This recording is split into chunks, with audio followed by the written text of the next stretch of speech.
यानी गणित का अर्धवार्षिक परीक्षा देने वाले हैं। तो अभी की इस क्लास में क्लास 10th के लिए मैथ के हम लोग क्वेश्चन पेपर देखेंगे 26 सितंबर अर्धवार्षिक परीक्षा के लिए। तो आप लोग इस क्लास में अंत तक बने रहिएगा। यहाँ पर देख सकते हो class 10th half yearly examination सितंबर 2025, अर्धवार्षिक परीक्षा सितंबर 2025। ये मैथ यानी गणित का क्वेश्चन पेपर है 26 सितंबर अर्धवार्षिक परीक्षा के लिए। तो मैथ का विषय कोड 110 रहेगा और समय 3 घंटा का मिलेगा, पूर्णांक 100 रहेगा, यानी 100 नंबर का एग्जाम होगा। तो सबसे पहले खंड अ मिलेगा सेक्शन ए, जिसमें आपसे ऑब्जेक्टिव टाइप क्वेश्चन पूछा जाएगा। तो 1 से लेकर 80 तक ऑब्जेक्टिव क्वेश्चन पूछा जाएगा, जिनमें से किन्हीं 50 प्रश्नों के उत्तर देना है परीक्षा में, यानी 80 क्वेश्चन में से 50 क्वेश्चन का आंसर देना है एग्जाम में। तो आइए पहला नंबर क्वेश्चन देखते हैं। फर्स्ट क्वेश्चन यहाँ पर पूछा गया है, रूट 19 है एक। तो रूट 19 कौन सी संख्या है? परिमेय संख्या या अपरिमेय संख्या या पूर्णांक संख्या या इनमें से कोई नहीं।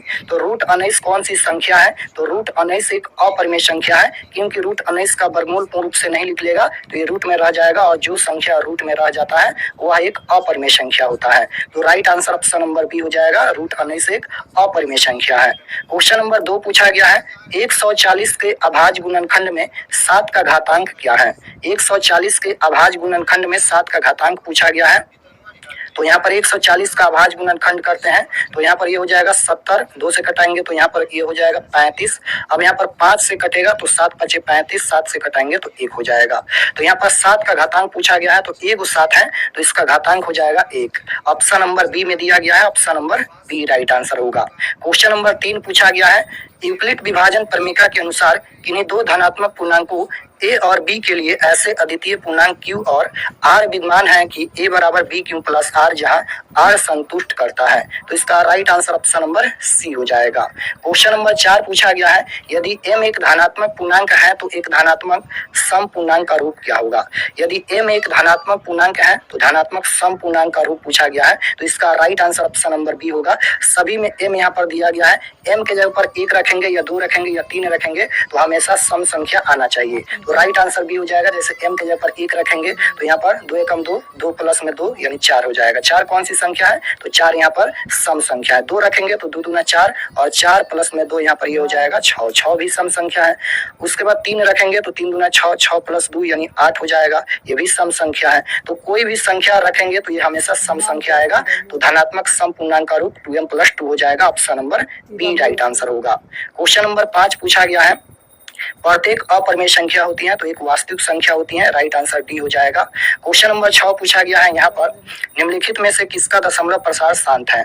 तो किसका दशमलव प्रसार शांत है? तो 19/80 का दशमलव प्रसार शांत है, right answer option number B हो जाएगा। क्योंकि 80 का गुणनखंड करेंगे यहाँ पर तो 2 और 5 आएगा, 2 से कटाएंगे तो ये 40 हो जाएगा, 2 से कटाएंगे तो ये 20 हो जाएगा, 2 से कटाएंगे तो यहाँ पर 10 हो जाएगा और 2 से कटाएंगे तो यहाँ पर ये 5 हो जाएगा। तो 2 और 5 आता है तो ये शांत होगा, right answer option number B होगा। और 2 और 5 के अलावा कोई और संख्या आता है तो अशांत होता है। क्वेश्चन नंबर 7 पूछा गया है, निम्नलिखित में कौन परिमेय संख्या है? तो निम्नलिखित में कौन परिमेय संख्या है? परिमेय संख्या पूछा गया है, तो रूट 100 का वर्गमूल कितना होता है? तो 10 होता है। तो यहाँ पर 10 प्लस में यहाँ पर रूट 100 का वर्गमूल 10 हो जाएगा, ये 20 हो जाएगा, तो ये भी रूट से बाहर हो जाएगा, तो यह एक परिमेय संख्या है। तो right answer option number B हो जाएगा, रूट 100 प्लस रूट 100 एक परिमेय संख्या है। क्वेश्चन नंबर 8 पूछा गया है, यदि 42 का यहाँ पर गुणनखंड दिया गया है और 35 का, तो 42 और 35 का मौसा पूछा गया है। तो मौसा कौन होता है? जो दोनों में कॉमन होगा वही मौसा होगा। तो इसमें भी 7 है और इसमें भी 7 है, इसके अलावा कोई कॉमन नहीं होगा, तो 7 इसका मौसा यानी HCF होगा, right answer option number B होगा। क्वेश्चन नंबर 9 पूछा गया है, यदि Px बराबर x³ + 1 को qx x + 1 से भाग दिया जाए तो भागफल का घात पूछा गया है, तो इसका घात 2 होगा, option number B right answer होगा। क्वेश्चन नंबर 10 पूछा गया है कि द्विघात बहुपद x² - 2x - 3 के शून्यक होंगे। शून्यक पूछा गया है तो इसका राइट आंसर हो जाएगा 3, -1, option number C right answer होगा। क्वेश्चन नंबर 11 देखिए पूछा गया है, यदि अल्फा एंड बीटा द्विघात बहुपद x² + 6x + 2 के शून्यक हो तो अल्फा प्लस बीटा और माइनस में अल्फा इंटू बीटा का मान क्या होगा? तो अल्फा प्लस बीटा बराबर -b/a फार्मूला होता है, और यहाँ पर माइनस है, अल्फा इंटू बीटा बराबर c/a फार्मूला होता है। तो -b की जगह पर यहाँ पर +6 है तो प्लस माइनस माइनस होता है, तो माइनस का 6 हो जाएगा। a की जगह पर x² के गुणांक में कुछ भी नहीं है तो 1 लिखेंगे, माइनस का c की जगह पर 2 है और यहाँ पर a की जगह पर कितना है? एक जगह पर x² के गुणांक में कुछ भी नहीं है तो 1 लिखेंगे, यानी सीधे यहाँ पर -2 करेंगे तो यहाँ पर माइनस का 8 हो जाएगा। -8 इसका राइट आंसर होगा, ऑप्शन नंबर बी में दिया गया है, option number B right answer होगा। 12 नंबर क्वेश्चन है, यदि बहुपद x square minus K x minus 42 का एक शून्यक -3 है तो के का मान क्या होगा। के का वैल्यू पूछा गया है, तो एक्स के जगह पर यहाँ पर -3 रख देंगे तो के का वैल्यू आ जाएगा 11। Right answer option number C हो जाएगा। क्वेश्चन नंबर 13 है कि निम्नलिखित में कौन वह द्विघात बहुपद है जिसके शून्यक 5 एन -3 है। तो यहाँ पर ये द्विघात बहुपद के शून्यक दिया गया है, यानी यहाँ पर ये अल्फा का वैल्यू है और ये बीटा का वैल्यू है। तो अल्फा प्लस बीटा बराबर क्या हो जाएगा, तो 5 और प्लस माइनस माइनस होता है, तो यहाँ पर हो जाएगा 5 में से 3 घटाएंगे 2, तो अल्फा प्लस बीटा बराबर 2 हो जाएगा। अल्फा इंटू बीटा बराबर कितना हो जाएगा, 5 दिए 15 माइनस का 15। अब यहाँ पर बहुपद पूछा गया है, तो बहुपद का फॉर्मूला होता है x square minus alpha plus beta into x plus alpha into beta. तो एक्स स्क्वायर है तो x square minus alpha plus beta का वैल्यू 2 दिया गया है तो 2x हो जाएगा, और प्लस में अल्फा इंटू बीटा का वैल्यू माइनस का 15 दिया गया है, तो यहाँ पर प्लस है और यहाँ पर माइनस है, तो प्लस माइनस माइनस हो जाएगा, तो माइनस का 15।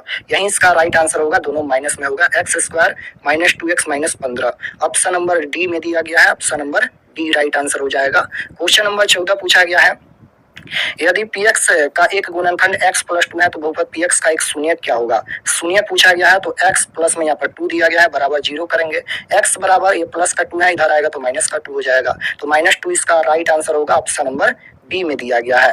क्वेश्चन नंबर 15 है कि इसका घात क्या होगा। घात पूछा गया है, तो यहाँ पर x बाहर में है, गुना कर लेंगे तो यहाँ पर हो जाएगा 7x के पावर में यहाँ पर 3 हो जाएगा, तो अधिकतम घात यही होगा, तो right answer option number C होगा, इसका घात 3 होगा। क्वेश्चन नंबर 16 है कि घात एक वाले बहुपद को कहते हैं। तो एक घात वाला बहुपद रैखिक बहुपद कहलाता है, और दो घात वाला बहुपद द्विघात बहुपद कहलाता है, और तीन घात वाला बहुपद त्रिघात बहुपद कहलाता है। तो राइट आंसर बी हो जाएगा, एक घात वाला बहुपद रैखिक बहुपद कहलाता है। क्वेश्चन नंबर 17 पूछा गया है, 17 नंबर क्वेश्चन है, यदि x प्लस वाई बराबर 14 और x माइनस वाई बराबर 4 तो x और y का वैल्यू पूछा गया है। तो यहाँ पर दो समीकरण दिया गया है, इसको विलोपन विधि या प्रतिस्थापन विधि से बनाएंगे तो x का मान 9 आएगा और y का मान यहाँ पर 5 आएगा। ऑप्शन नंबर ए में दिया गया है, option number A right answer होगा। क्वेश्चन नंबर 18 है, दो रैखिक समीकरणों के रेखा चित्र यदि प्रतिच्छेदी रेखाएं हो तो हलों की संख्या क्या होगी। प्रतिच्छेदी पूछा गया है, प्रतिच्छेदी कब होता है, तो जब a1 बट्टा a2 बराबर नहीं होता है b1 बट्टा b2 के, तब यहाँ पर प्रतिच्छेदी होता है और ये संगत होता है और इसका सिर्फ एक हल होता है। तो पूछा गया है हलों की संख्या, एक हल होगा, right answer option number B होगा। समानांतर का कोई हल नहीं होता है, प्रतिच्छेदी का एक हल होता है और संपाती का अनगिनत हल होता है। क्वेश्चन नंबर 19 पूछा गया है, रैखिक समीकरण दिया गया है, यहाँ पर दो समीकरण के कितने हल होंगे। तो a1 बटा a2 बराबर b1 बटा b2 बराबर c1 बटा c2 के फॉर्मूला से इसका आंसर निकालेंगे। a1 के जगह पर 1 लिखेंगे, a2 के जगह पर 3 है, b1 के जगह पर -3, b2 के जगह पर -9, c1 के जगह पर -3, c2 के जगह पर -2। तो यहाँ पर 1 बट्टा में 3 बराबर यहाँ पर 3 3 9, 1 बट्टा में यहाँ पर 3 हो जाएगा, ये माइनस माइनस है तो ये भी प्लस हो जाएगा, और बराबर में यहाँ पर ये 3 बट्टा में 2 हो जाएगा। तो यहाँ पर तो बराबर है लेकिन यहाँ पर ये बराबर नहीं है, यानी a1 बट्टा a2 बराबर है b1 बट्टा b2 के, लेकिन बराबर नहीं है c1 बट्टा c2 के, तो ये समांतर होगा और समानांतर का कोई हल नहीं होता है। तो राइट आंसर बी हो जाएगा, कोई हल नहीं है इसका। क्वेश्चन नंबर 20 पूछा गया है, यदि a1 बट्टा a2 बराबर b1 बट्टा b2 बराबर c1 बट्टा c2 तो समीकरण निकाय तथा इसका आलेख क्या होगा। तो जब तीनों बराबर है तो ये संपाती होगा और इसका अनगिनत हल होगा। तो संपाती सरल रेखा है, right answer option number B हो जाएगा। यहाँ पर ये तीनों बराबर है, a1 बटा a2 बराबर b1 बटा b2 बराबर c1 बटा c2, तो ये संपाती होगा। क्वेश्चन नंबर 21 है, यहाँ पर 3x बराबर 12 का आलेख कैसी सरल रेखा होगी। तो राइट आंसर हो जाएगा y अक्ष के समांतर, option number B right answer होगा। क्वेश्चन नंबर यहाँ पर 22 पूछा गया है कि निम्नलिखित में कौन द्विघात समीकरण नहीं पूछा गया है, तो option number C right answer हो जाएगा। क्वेश्चन नंबर 23 पूछा गया है, 23 नंबर क्वेश्चन है कि k के किस मान के लिए समीकरण x square plus 6x plus k बराबर 0 के मूल वास्तविक और असमान होंगे। तो इसका right answer option number C होगा, यहाँ पर k छोटा होगा 9 से। क्वेश्चन नंबर 24 पूछा गया है, द्विघात समीकरण के मूल क्या होंगे। मूल पूछा गया है तो -1, 2/3 इसका मूल आएगा, option number D right answer होगा। क्वेश्चन नंबर 25 है, यदि द्विघात समीकरण ax square plus bx plus c बराबर 0, a बराबर नहीं है 0 में, b स्क्वायर माइनस 4ac छोटा है यहाँ पर 0 से, तो समीकरणों के मूलों की प्रकृति क्या होगी। तो राइट आंसर हो जाएगा कोई वास्तविक मूल नहीं है। अगर 0 से d यानी विवेचक छोटा होता है तो उसका कोई वास्तविक मूल नहीं होता है, राइट आंसर सी होगा। क्वेश्चन नंबर 26 पूछा गया है, द्विघात समीकरण के मूलों के जोड़ यानी योगफल एंड मूलों का गुणनफल का अनुपात पूछा गया है, तो ये 2:3 होगा। Right answer option number D. Question number 27 है, यदि द्विघात समीकरण के मूलों का गुणनफल -4 है तो पी का मान क्या होगा। अल्फा इंटू बीटा के जगह पर -4 दिया गया है बराबर यहाँ पर सी बटा ए होता है, सी के जगह पर पी है और ए के जगह पर 1 है, यानी यहाँ पर -4 बराबर में पी या पी बराबर में -4, तो -4 इसका राइट आंसर होगा, ऑप्शन नंबर डी में दिया गया है। क्वेश्चन नंबर 28 देखिए, यहाँ पर पूछा गया है द्विघात समीकरण का विवेचक क्या है, तो विवेचक का फार्मूला होता है डी बराबर बी स्क्वायर माइनस 4ac। तो यहाँ पर देखिएगा बी के जगह पर क्या है, पी है, तो पी स्क्वायर हो जाएगा -4, ए के जगह पर यहाँ पर ए के जगह पर कुछ भी नहीं है तो एक लिखेंगे और सी के जगह पर क्यों है, तो यहाँ पर ये क्यों हो जाएगा और यहाँ पर यही इसका राइट आंसर होगा पी स्क्वायर माइनस 4 क्यों, option number A right answer होगा पी स्क्वायर माइनस 4 क्यों। क्वेश्चन नंबर 29 पूछा गया, 29 नंबर क्वेश्चन है कि समांतर श्रेणी का एनवा पद क्या होगा। यहाँ पर एनवा पद पूछा गया है, तो एनवा पद का फार्मूला होता है एन बराबर A plus N minus 1 into D. इस फार्मूला से बनाएंगे तो एनवा पद आ जाएगा 4 - 3, option number A right answer होगा। 30 नंबर क्वेश्चन यहाँ पर पूछा गया है समांतर श्रेणी का 36वां पद क्या होगा। 36वां पद पूछा गया है तो ए प्लस में 35 डी लिखेंगे, ए के जगह पर 10 है, प्लस में 35 गुना यहाँ पर हो जाएगा 7 में से 10 घटाएंगे -3, तो 10 प्लस में यहाँ पर हो जाएगा ये माइनस का 105 हो जाएगा और यहाँ पर 10 ये प्लस माइनस माइनस हो जाएगा माइनस का 105, तो घटाएंगे तो यहाँ पर माइनस का 95 आएगा, ऑप्शन नंबर सी में दिया गया है, राइट आंसर सी होगा। क्वेश्चन नंबर 31 देखिए, इसका 5वां पद पूछा गया है तो right answer option number B हो जाएगा √50। क्वेश्चन नंबर 32 है, यदि x + 2 3x और 4x + 1 किसी समांतर श्रेणी के 3 क्रमागत पद है तो x का मान क्या होगा, तो x का मान 3 होगा, option number C right answer होगा। 38 नंबर क्वेश्चन है कि 1/3 एंड 1/8 का समांतर माध्य क्या होगा। समांतर माध्य पूछा गया है तो दोनों को जोड़ देंगे तो यहाँ पर 1/3 और प्लस में 1/8 हो जाएगा यहाँ पर, तो 8 तिरका ये हो जाएगा 24, उसके बाद यहाँ पर 8 प्लस में 3 11/24, 11/24 ऑप्शन नंबर ए में दिया गया है, option number A right answer होगा। 34 नंबर क्वेश्चन देखिए पूछा गया है, यदि किसी समांतर श्रेणी का nवां पद 2n + 1 हो तो प्रथम 3 पदों का योगफल क्या होगा, तो 15 होगा, right answer option number B होगा 15। क्वेश्चन नंबर 35 है कि समांतर श्रेणी का 9 पदों का योग तो -3/2 आएगा, option number A right answer होगा। 36 नंबर क्वेश्चन है, यदि किसी समांतर श्रेणी का प्रथम पद ए अनुसार अंतर डी हो तो उस समांतर श्रेणी का nवां पद क्या होगा, तो nवां पद का फार्मूला होता है a + n - 1 into D, right answer option number B हो जाएगा। क्वेश्चन नंबर 37 है, बिंदुओं के बीच की दूरी पूछा गया है तो बीच का दूरी का फार्मूला होता है √, यहाँ पर देखिए √(x2 - x1 के स्क्वायर प्लस y2 - y1 के स्क्वायर।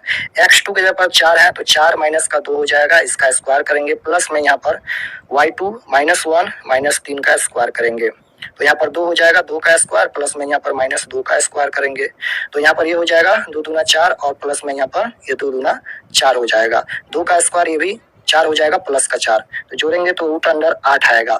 √8 नहीं दिया गया है तो 8 को हम लोग फैक्टर करेंगे, तो यहाँ पर 2 से घटाएंगे तो ये हो जाएगा 4, 2 से घटाएंगे तो 2 हो जाएगा, 2 को 2 है तो बाहर हो जाएगा, रूट में 2 हो जाएगा, 2√2 इसका राइट आंसर आएगा, ऑप्शन नंबर बी में दिया गया है। 38 नंबर क्वेश्चन है, x बराबर 10 का आलेख निम्न में से किस बिंदु से होकर गुजरेगी, तो राइट आंसर हो जाएगा इनमें से कोई नहीं होगा, option number D right answer होगा। 39 नंबर क्वेश्चन है, यदि P से Y अक्ष पर डाले गए लंब की लंबाई यदि 6 हो तो बिंदु P का x निर्देशांक क्या होगा, तो 6 इसका राइट आंसर होगा। क्वेश्चन नंबर 40 है, बिंदु यहाँ पर ये 2 बिंदु दिया गया है, रेखाखंड के मध्य बिंदु का नियामक क्या होगा, मध्य बिंदु का नियामक पूछा गया है, तो x1 + x2/2 y1 + y2/2 formula होता है, यानी यहाँ पर ये हो जाएगा 5 और 3 8/2 और कोमा 4 और 6 10/2 हो जाएगा, तो 4 दूना 8 5 दूना 10 4,5 4,5 ऑप्शन नंबर सी में दिया गया है, राइट आंसर सी होगा। क्वेश्चन नंबर 41 है, x अक्ष का समीकरण, तो x अक्ष का समीकरण y बराबर 0 होता है, राइट आंसर बी होगा, और y अक्ष का समीकरण x बराबर 0 होता है। 42 नंबर क्वेश्चन देखिए पूछा गया है, किसी त्रिभुज के शीर्ष बिंदु के निर्देशांक कितना है तो केंद्र का नियामक क्या होगा, तो केंद्र का नियामक का फार्मूला होता है x1 + x2 + x3/3 y1 + y2 + y3/3, तो यहाँ पर देखिए x1 उसके बाद यहाँ पर x2 x3, तो यहाँ पर ये हो जाएगा 5 और 4 9/3 कोमा 6 और 4 10 और 10 और 5 15 15/3 3 तिहाई 9 कोमा 3 5 15 3,5 इसका राइट आंसर आएगा, ऑप्शन नंबर डी में दिया गया है 3,5। क्वेश्चन नंबर यहाँ पर देखिएगा 43 पूछा गया है, किसी त्रिभुज के शीर्ष बिंदु के निर्देशांक कितना है तो उसकी परिमिति क्या होगी, तो 12 इसका राइट आंसर आएगा। 44 नंबर क्वेश्चन है, बिंदुओं को जोड़ने वाले रेखाखंड का मध्य बिंदु का चतुर्थांश पूछा गया है, यह किस चतुर्थांश में स्थित है। तो यहाँ पर x1 के जगह पर क्या हो जाएगा, x1 y1 x2 y2। तो यहाँ पर ये हो जाएगा 2 माइनस प्लस माइनस माइनस होता है तो 2 माइनस 6 बट्टा में 2 coma y1 plus y2 y2, y1 plus y2 y2 हो जाएगा फार्मूला। तो यहाँ पर 3 और 7 ये हो जाएगा 10 बट्टा में 2। तो यहाँ पर घटाएंगे तो ये हो जाएगा माइनस का 4 बट्टा में 2 और यहाँ पर ये हो जाएगा 5 दूना 10 5। तो माइनस का 2,5। तो पूछा गया है कि यह चतुर्थांश किस चतुर्थांश में स्थित है, तो माइनस प्लस है, तो माइनस प्लस द्वितीय में होता है, तो right answer option number B हो जाएगा द्वितीय में। क्वेश्चन नंबर 45 है, बिंदु की एक्स अक्ष से दूरी पूछा गया है, तो y का वैल्यू बता दीजिएगा। y का वैल्यू 4 है, तो 4 इसका राइट आंसर होगा। y अक्ष पर किसी बिंदु का x नियामक का मान क्या होगा, तो 0 होता है। क्वेश्चन नंबर 47 है, यदि ए में और बी और सी त्रिभुज एबीसी के शीर्ष है तो त्रिभुज का क्षेत्रफल पूछा गया है, तो 2 इसका राइट आंसर आएगा। 48 नंबर क्वेश्चन है, यदि थीटा बराबर 30 डिग्री तो 4 cos 2 थीटा बराबर क्या होगा, तो इसका राइट आंसर क्या हो जाएगा।